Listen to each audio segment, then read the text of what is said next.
Hello everyone, hope you're having fun, hope you've been practicing, and I do hope that your sketchbook is looking absolutely amazing. So today I just want to go through what you need to sew this sketchbook together. We'll be making a very simple one which basically looks like this. You can see that it's sewn through the cover, there is no spine, and it is an extremely basic one but very effective just for what you want to be doing in terms of sketching and practicing, going forward. So you have your leaves. This was from our very first tutorial that we did together, where we took A3 size paper and we folded it in half and we ended up with sleeves, and we put a couple of them together into one. So don't have more than 3 to begin with inside a sleeve, because we are going to need to be measuring it at the back and sewing them together, which is what this is on this one. So that's what we need to be doing. We need to be sewing them together, and you can see that there's white underneath here. This is the top layer that I've done where I've sewn the 2 covers together onto it. So what you will need is, you will need clamps, and I would suggest 3, because you need to be able to clamp it together here when you are gluing it down the side.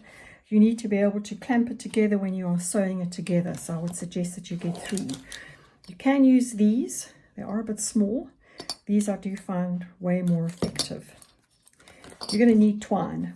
So this, in South Africa, we don't really get much book binding stuff, and this is from leather. They use it for leather. You're going to need a big paintbrush. It doesn't really matter what make it is, as long as it has a nice brush area for you to be able to paint the glue on with. And this is the glue that you're going to be needing. This is alkaline fast set wood glue. I've been using this all the time for every single book that I've put together. You're going to need a tub to put the glue into. Basically, I put water in with it just to thin it down a little bit. You're going to need a sort of letter opener or some sort of boned thing, so that you can turn the corners of the actual leaves and make sure that they are nice and flat, so that when we sew them together they don't pull out. You're going to need needle, a nice big darning needle. I generally use this one all the time. You can see that it's got a piece of twine in it. That is my go-to. You can use dental floss. I've heard of people using dental floss. The only reason why I haven't is because it is just so twirly, and I'm just a little worried that it will get caught up and you'll end up having big knots to deal with. Whereas this twine that you get, which is for leather, it's waxed, it's perfect, and it doesn't twirl around as much as what dental floss does. You need a metal ruler.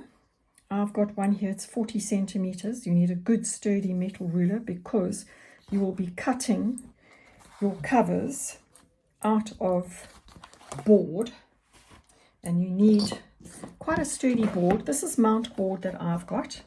You can use the backs and the finishes of pads, pads that you have completed. You can use this, for instance. This is the Fabriano drawing pad. You can use the back of one of these. It's not as firm as what a mount board is, but that's entirely up to you.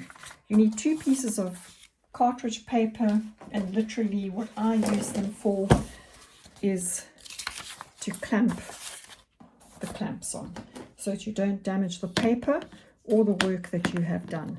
This is what I use that for. So it can be any paper, it can even be paper towel. You need that. You need a small pair of scissors to be able to cut the twine and anything else that is small. You need a craft knife to be able to cut the mount board. You need a piece of separate mount board where you are going to measure out exactly how many centimeters you need to sew your sketchbook together. You obviously need a pencil to be able to put the outline in on the mount board, a pair of scissors. Don't really use these, but you might find a need for them.